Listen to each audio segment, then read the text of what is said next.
Selamat sore semuanya, kami dari kelompok 1 akan mempresentasikan materi tentang pohon, yaitu definisi pohon, sifat-sifat pohon, dan pewarnaan pohon.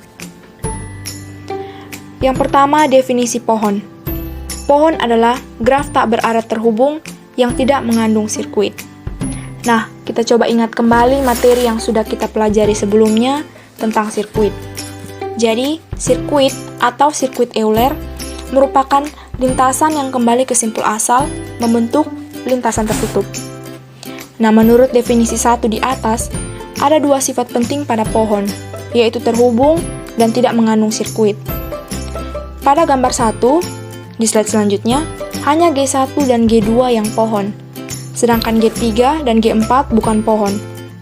G3 bukan pohon karena ia mengandung sirkuit, yaitu dari simpul A ke simpul D, ke simpul F, dan kembali lagi ke simpul A. Sedangkan G4 bukan pohon karena ia tidak terhubung. Nah, untuk lebih jelasnya kita langsung lihat gambar 1 di slide selanjutnya. Yang pertama, graf G1. Di slide sebelumnya dijelaskan bahwa graf G1 merupakan pohon. Untuk itu, kita akan melihat kembali dua sifat tadi, yaitu graf tak berarah terhubung dan tidak mengandung sirkuit. Apakah benar terpenuhi atau tidak?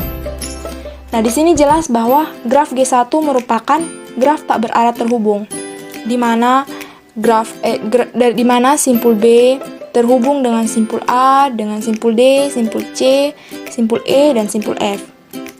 Graf G1 juga tidak mengandung sirkuit karena tidak ada lintasan yang kembali ke simpul asal membentuk lintasan tertutup.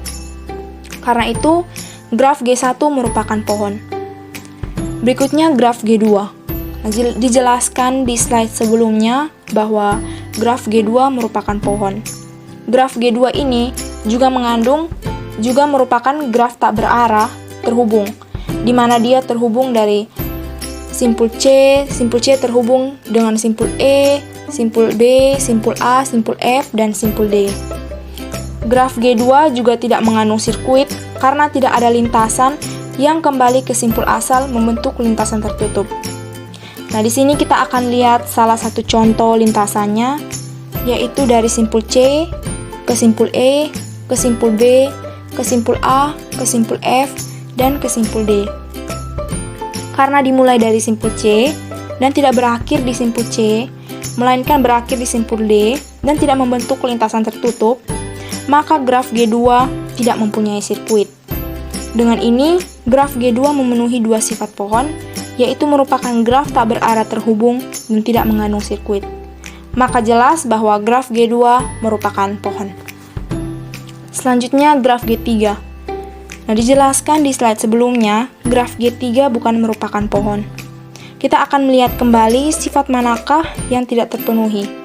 Untuk sifat yang pertama, sebenarnya graf G3 ini merupakan graf tak berarah terhubung, di mana simpul B itu terhubung dengan simpul A, simpul D, simpul C, simpul E, dan simpul F, atau dengan kata lain, setiap simpul di graf G3 ini mereka saling terhubung. Namun, graf G3 ini mengandung sirkuit, yaitu pada lintasan dari simpul A ke simpul D, ke simpul F, dan kembali lagi ke simpul A. Nah, karena dimulai dari simpul A dan berakhir juga di simpul A, maka graf G3 dikatakan mengandung sirkuit, sehingga graf G3 bukan merupakan pohon karena tidak memenuhi sifat pohon. Yang terakhir, graf G4. Di slide sebelumnya dijelaskan bahwa graf G4 bukan merupakan pohon karena graf G4 tak terhubung. Nah, kalau kita lihat sepintas, graf G4 ini merupakan graf yang terhubung. Namun kalau kita lihat lagi dengan lebih teliti, graf G4 ini sebenarnya bukan graf terhubung. Nah, kita jangan terkecoh dengan persilangan dua buah sisi, dalam hal ini sisi AF dan sisi BE, karena titik silang bukan menyatakan simpul. Jadi, persilangan antara sisi AF dan BE itu tidak mempunyai simpul di tengahnya. Nah, hal ini mengakibatkan simpul A tidak terhubung dengan simpul B, tidak terhubung dengan simpul E dan simpul C. Begitupun simpul B. Simpul B tidak terhubung dengan simpul A, dengan simpul F, dan simpul D. Dan juga simpul F simpul F tidak terhubung dengan simpul B, simpul E, dan simpul C, dan seterusnya. Karena graf G4 ini tidak terhubung, maka jelas bahwa graf G4 bukan merupakan pohon.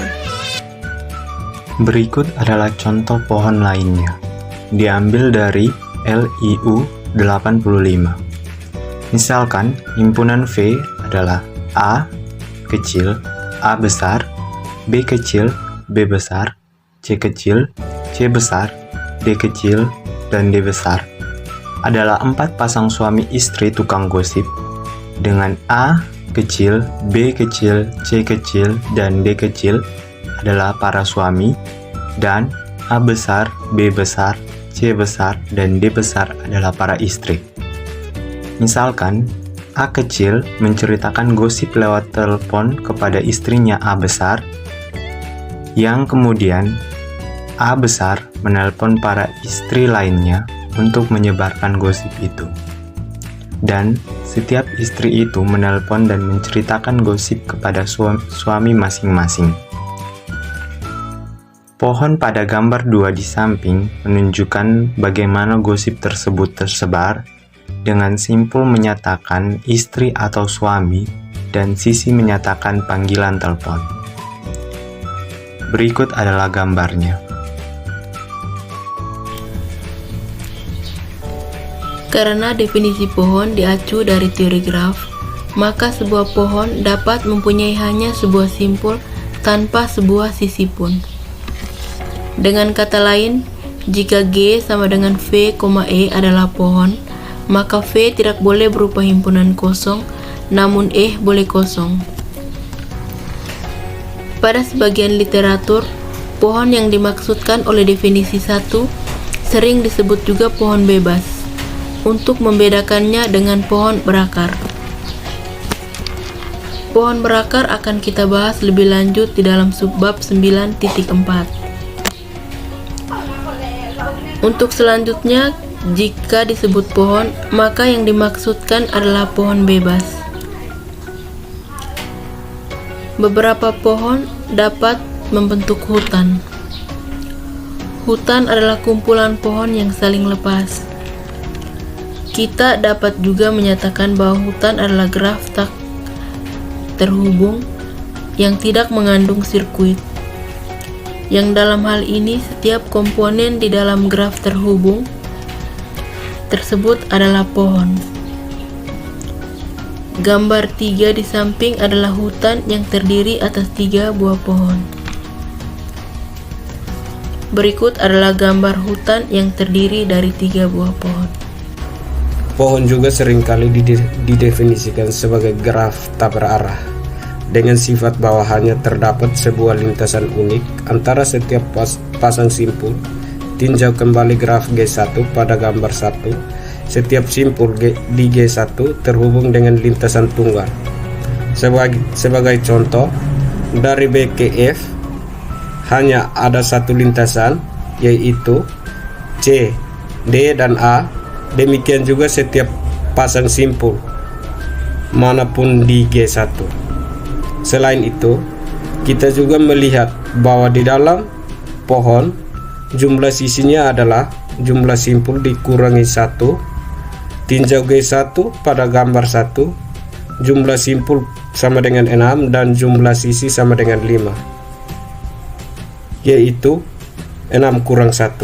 Sifat-sifat pohon lain yang dirangkum di dalam teorema 1 pada subbab 2 berikut ini. Sifat-sifat pohon dinyatakan dengan teorema 2 di bawah ini.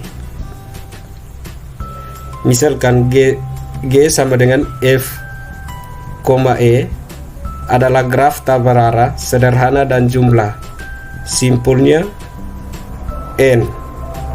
Maka semua pernyataan di bawah ini adalah ekuivalen. 1. G adalah pohon. 2. Setiap pasang simpul di dalam G terhubung dengan lintasan tunggal. 3. G terhubung dan memiliki M sama dengan N kurang 1 buah sisi. 4. G tidak mengandung sirkuit dan memiliki M sama dengan N kurang 1 buah sisi. 5. G tidak mengandung sirkuit dan penambahan satu sisi pada graf akan membuat hanya satu sirkuit. 6. G terhubung dan semua sisinya adalah jembatan. Jembatan adalah sisi yang bila dihapus menyebabkan graf terpecah menjadi dua komponen. Semua butir pernyataan di atas juga dianggap sebagai definisi lain dari pohon. Kita juga dapat membuktikan bahwa urutan F dengan K komponen mempunyai M sama dengan N kurang K buah sisi. Contoh 1. Sebuah pohon mempunyai 2N buah simpul berderajat 1, 3N buah simpul berderajat 2, dan N buah simpul berderajat 3.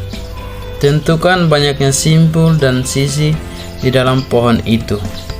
Penyelesaian. Menurut lemma jabat tangan, jumlah derajat semua simpul di dalam graf adalah 2 kali jumlah sisi di dalam graf tersebut. Jadi 2N kali 1 tambah 3N kali 2 tambah N kali 3 sama dengan 2 kali mutlak E. 11N sama dengan 2 kali mutlak E. Menurut teorema 1, jumlah sisi pada sebuah pohon adalah jumlah simpul minus 1. Jadi mutlak E sama dengan 2N tambah 3N tambah N kurang 1 sama dengan 6N kurang 1. Dengan menyulitkan persamaan terakhir ke persamaan pertama, 11N sama dengan 2 kali 6N kurang 1 sama dengan 12N kurang 2.